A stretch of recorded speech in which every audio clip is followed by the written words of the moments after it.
जी हाँ, नमस्कार दोस्तों। एक बार फिर से आपके अपने इस यूट्यूब चैनल में स्वागत है। तो दोस्तों, आज के इस वीडियो के माध्यम से अगर जी आपके पास में ई श्रम कार्ड है तो दोस्तों आपका उसका भत्ता आता है या नहीं, तो दोस्तों आपके 1000 रुपये तक के आने शुरू हो चुके हैं इस माह के। तो दोस्तों इस माह का भत्ता है वो शुरू हो चुका है आना। तो दोस्तों इस माह को लेकर मैं बात करूंगा कि ई श्रम कार्ड वालों के साथ में। तो दोस्तों ई श्रम कार्ड क्या होता है और इसकी क्या प्रोफाइल है, इसकी पूरी मैं आपको बताने वाला हूँ जानकारी। अगर जी आप लोगों के पास में ई श्रम कार्ड है और आपको भत्ता मिल रहा है तो दोस्तों इस माह का भत्ता है वो जारी हो चुका है। तो दोस्तों इसको आपको किस प्रकार से चेक करना रहेगा, क्या आपके खाते में आ चुका है या नहीं, तो दोस्तों पूरी प्रक्रिया इसी वीडियो में आपको मैं बताने वाला हूं। तो दोस्तों इस वीडियो को आप एंड तक जरूर देखना ताकि आपको इस वीडियो में जो भी जानकारी बताऊंगा वो इस ई श्रम कार्ड को लेकर बहुत इंपॉर्टेंट रहने वाली है। तो दोस्तों सभी के खाते में आपको 1000 रुपये है वो ई श्रम कार्ड के तहत में मिलना शुरू हो चुका है। तो दोस्तों ये योजना है वो केंद्र सरकार यानी कि भारत सरकार के द्वारा चलाई जा रही है। तो दोस्तों यानी कि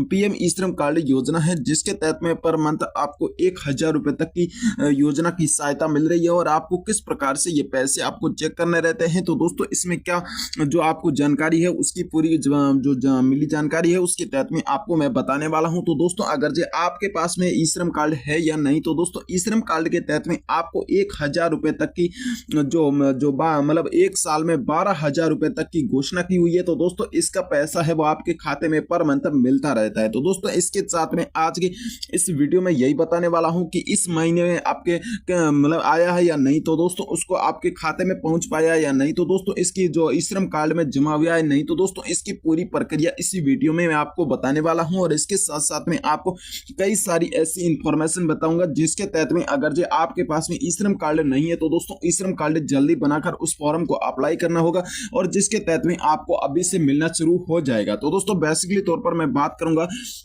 जिसमें सभी लोगों को लेकर जो भारत सरकार की योजना है। अगर जो भारत के किसी भी कोने से निवास कर रहे हैं तो दोस्तों इस YouTube चैनल पर जरूर सब्सक्राइब कर दीजिए और बेल आइकन को जरूर प्रेस कर दीजिए ताकि आने वाली जो भी वीडियो रहेगी वो आप तक सबसे पहले पहुंच पाएगी। तो दोस्तों इसके साथ में यहाँ पर बात करें कि श्रम एवं रोजगार मंत्रालय भारत सरकार के द्वारा जो ई श्रम कार्ड योजना चलाई गई है जिसके तहत में आप सभी लोगों को एक बेसिक जानकारी थी जिसके लेकर मैं आज के इस वीडियो को लेकर आ चुका हूँ। तो दोस्तों बात करते हैं कि पीएम जो श्रम योगी है उसका यानी सरकार के द्वारा श्रमिकों को देने वाली जो योजना है जिसके तहत में आप सभी लोगों को पर मंथ 1000 रुपए तक का जो भी 18 वर्ष से लेकर 60 वर्ष के बीच में उम्र वाले लोग हैं उनको दोस्तों उनके आगे वालों को क्या करना होगा और किस प्रकार की उनको पेंशन मिलेगी या नहीं, तो दोस्तों ई श्रम कार्ड के तहत में आने वाले वीडियो में आपको उसी के बारे में बताऊंगा कि किस प्रकार से आपको उसको पेंशन मिलेगी और उनको कितने पैसे तक का लाभ मिलने वाला है। तो दोस्तों बात करते हैं बेसिकली तौर पर आप सभी को लेकर कि आप भी अगर से ई श्रम कार्ड के तहत में 1000 रुपये पर मंथ प्राप्त करना चाहते हैं और किस प्रकार से आपको चेक करना रहेगा कि आपको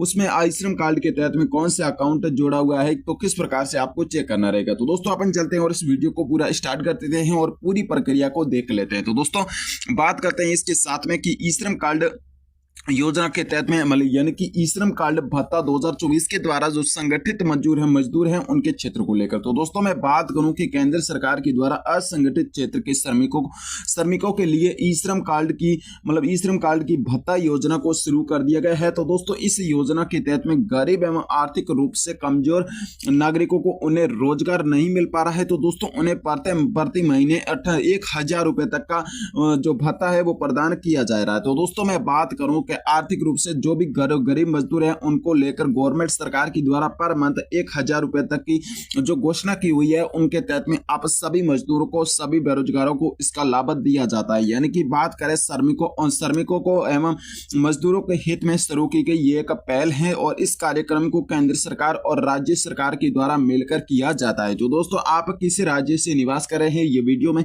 आप जरूर कमेंट बॉक्स के माध्यम से बताइए ताकि हम भी उस राज्य का नाम जान सके और इसके बारे में जिस भी योजना का अपडेट रहेगी तो आपको उस राज्य की रहेगी तो दोस्तों सबसे पहले आप तक पहुंचाएंगे। तो दोस्तों बात करते हैं कि भारत सरकार के द्वारा गरीब एवं आर्थिक रूप से कमजोर नागरिकों को लेकर जारी किया गया ई श्रम कार्ड से में सबसे ज्यादा फायदा है। तो दोस्तों बात करते हैं कि ई श्रम कार्ड भत्ता का है।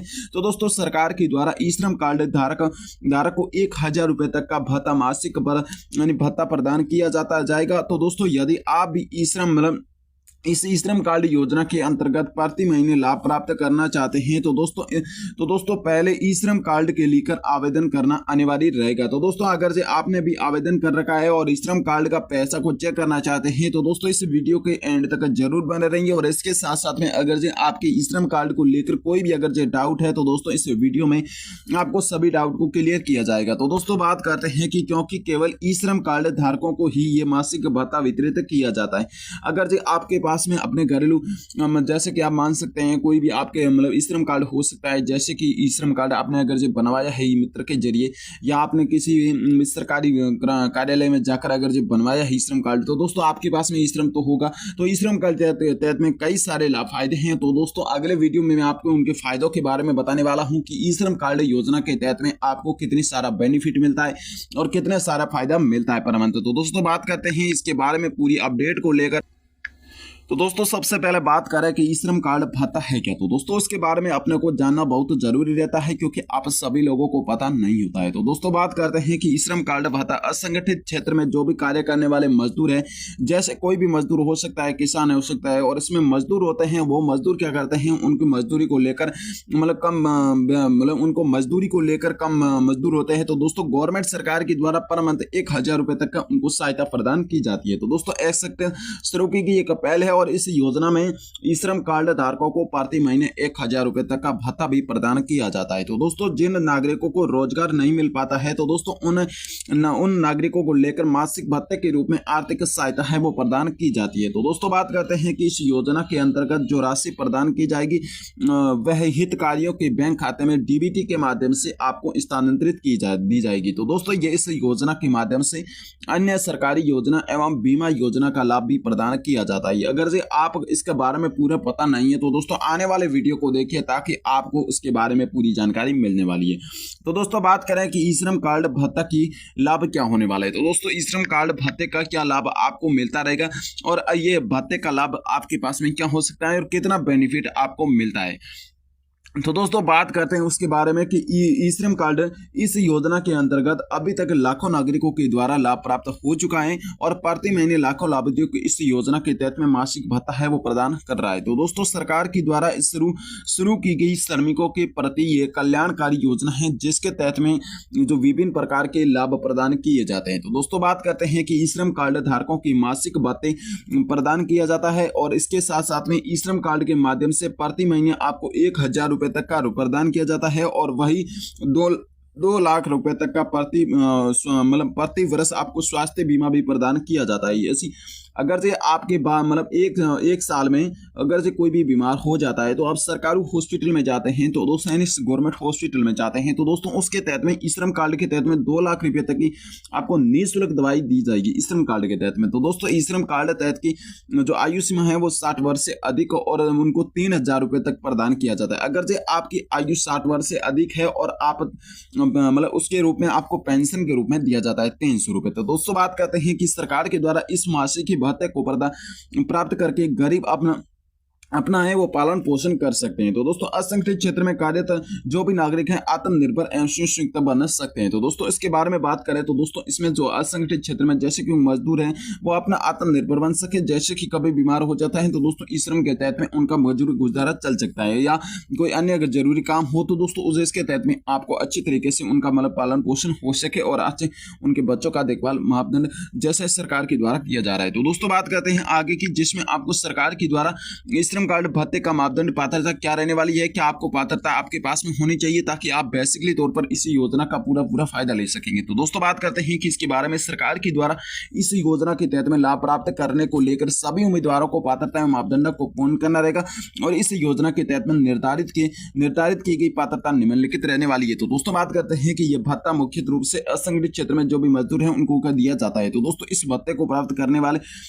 उम्मीदवार ई श्रम कार्ड धारक अनिवार्य होना चाहिए उनके पास में ई श्रम होना चाहिए और इसके साथ में केवल गरीब और आर्थिक रूप से कमजोर नागरिक को ही इसको शुरू किया गया है। तो दोस्तों इसके बारे में बात करें कि आवेदक को किसी अन्य पेंशन या भत्ते का लाभ नहीं मिलता होना चाहिए। ई श्रम कार्ड के तहत में किसी भी भत्ते या उनके द्वारा पेंशन मिलती है गवर्नमेंट सरकार के द्वारा, वो आपके नहीं मिलनी होनी चाहिए। और इसके साथ में मैं बात करूं तो दोस्तों आवेदक के पास में सभी आवश्यक दस्तावेज हैं वो भी आपके पास में होने चाहिए, जैसे मैं आपको नीचे बताने वाला हूं आगे। तो दोस्तों वो दस्तावेज भी आपके पास में होने चाहिए। तो दोस्तों ई श्रम कार्ड के तहत में आपको कौन कौन से मेन इंपोर्टेंटली डॉक्यूमेंट है वो आपके पास में होने चाहिए, जैसे कि आप मान सकते हैं कि आधार कार्ड है, आधार कार्ड के साथ में बैंक पासबुक और इसके साथ में राशन कार्ड है, राशन कार्ड के मूल निवास प्रमाण पत्र, ये डॉक्यूमेंट आपके पास में होने चाहिए। और इसके साथ में अगर आपके पास में 10वीं की मार्कशीट या 10वीं की मार्कशीट या 5वीं की या 12th की मार्कशीट हो सकती है, वहां आपके पास में उसके साथ में लगा देनी है। तो दोस्तों इसके साथ में आय प्रमाण पत्र, आयु सीमा प्रमाण पत्र और इसके साथ में पासपोर्ट साइज का फोटो और इसके साथ में मोबाइल नंबर एक्टिव होना चाहिए। बिना एक्टिव इसमें मोबाइल नंबर नहीं लगाना है, ताकि आपको